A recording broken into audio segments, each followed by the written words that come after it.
I can do that for you. Also, sorry about the background noise. It's really cold in my room and I have a space heater going, so that's just gonna be there. So keep in mind, the ones I've been doing have been all security breach themed, so this will be in the style of the security breach animatronics. And it doesn't apply to all of the characters I've made, just a lot of them. And also, this is just my style. This is not the end-all be-all of how to draw the animatronics.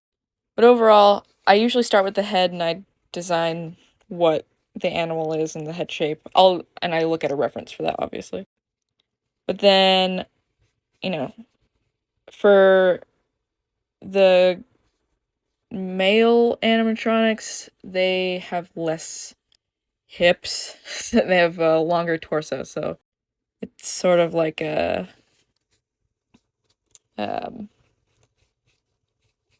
funky triangle in a way.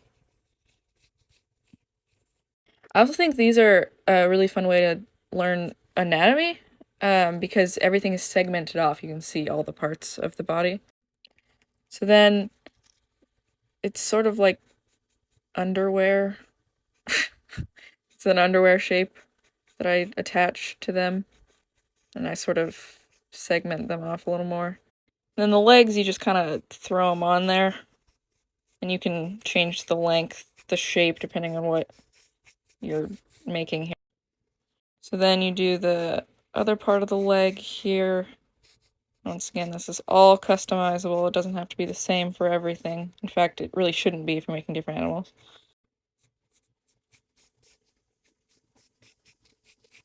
And then I always make a connector for the kneecap, and it's usually just like, for me, I make like a diamond shape.